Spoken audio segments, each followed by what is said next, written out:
আসসালামু আলাইকুম viewers, welcome to Fahim কুশিকারা চ্যানেল। আশা করি আল্লাহর রহমতে রমজানে আপনারা সবাই ভালো আছেন। আলহামদুলিল্লাহ আমিও ভালো আছি। আমি আজ দেখাবো 4 বছর আগের করা এই যে কুশিকাটার ওনার কিছু ওনার কালেকশন। 4টি ওনা আমি দেখাবো। এটা আমি নিজের জন্য করা। আমি অনেক অর্ডারের কাজও করেছি, তখন একই রকমের ওনা।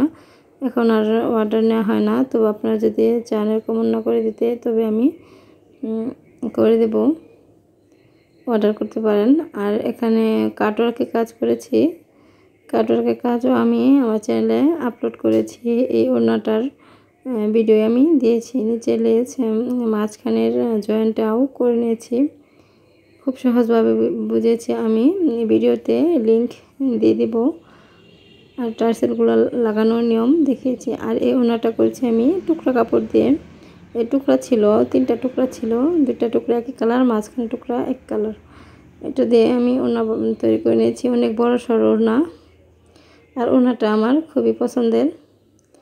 আরেকটি ওড়না করেছি, এটাও গজ কাপড়ের করা। এই ওড়নাটার ভিডিও আমার চ্যানেলে আপলোড করা আছে। আর মাঝখানের ফুলগুলা আপলোড করা হয়নি। যদি চান আপনারা যে মাঝখানের ফুলগুলো কীভাবে করেছি, তবে আমি আমার চ্যানেলে আপলোড করতে পারি, মেসেজ করে জানাবেন।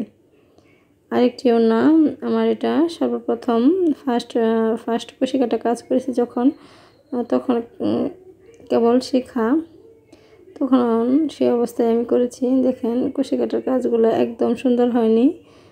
একতার সুতা দিয়ে বানিয়েছি, কারণ 2 তার তখন করতে পারি না, কারো কাছে দেখিও নি। একতার করে সুতা দিয়ে জয়েন্টটা করেছি, একদম বাজে হয়েছে। কিন্তু সুই সুতার কাজটা অনেক, সেলাইটা অনেক গর্জিয়াস হয়েছে। এখন আর ধৈর্য নেই, মেয়ে নেই, এখন আর সেরকম কাজ করা হয় না। আর এই লেসটার এরকম লেজের টিউটোরিয়াল আমার চ্যানেলে আপলোড করা আছে। এটি যে 100 টাকা করে 120 টাকা করে যে ওড়না পেঁচানো ওড়নাগুলো, সেই ওড়না দিয়ে আমি করেছি। এটা আমার পেঁচানো ওড়না দিয়ে, সাদা ওড়না। এটার উপরে গলা রেখে আমি ভিডিও করি হ্যাঙ্গার দিয়ে। এই ওড়নাটিও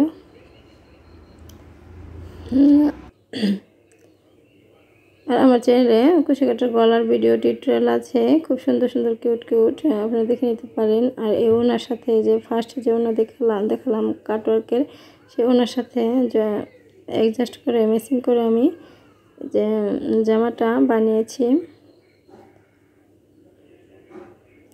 আর এই ওনাগুলো যদি ভালো লাগে, অবশ্যই আমার চ্যানেলতে সাবস্ক্রাইব, পাশে থাকা বেল বাটনে ক্লিক করে নেবেন। আর সাথে আমি গরুর মাংস রমজানে রান্না করলাম, একটু শেয়ার করলাম।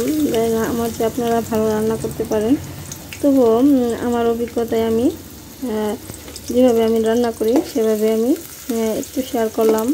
জানি আমার চ্যানেলে ব্লগ ভিডিও আপলোড করা হয় না, তবুও একটু ব্লগ কুশিকাটার কাজের সাথে একটু ব্লগ চেষ্টা করছি, যাতে আমার চ্যানেলটা ডাউন হয়ে গেছে।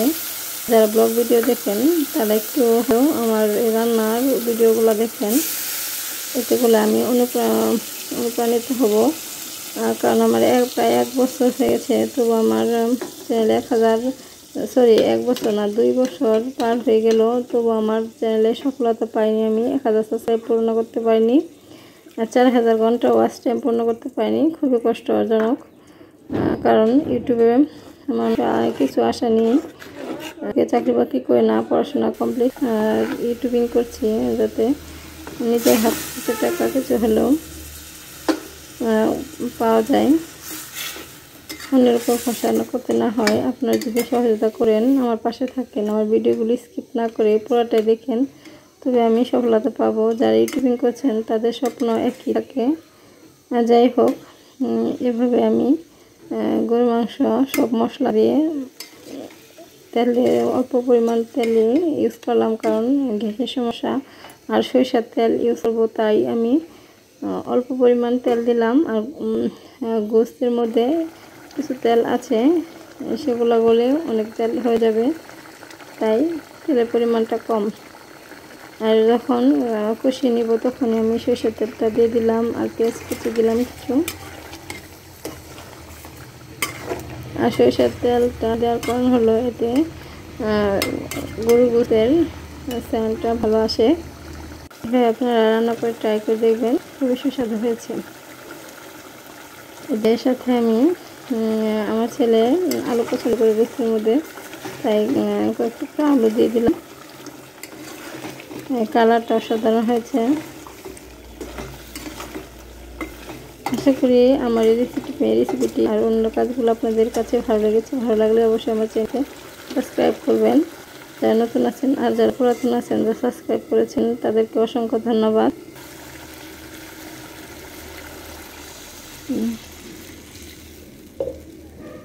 যে আমি মাংসটা কষানো শেষ হয়ে গেলে পরিমাণ মতো পানি নিয়ে নিব।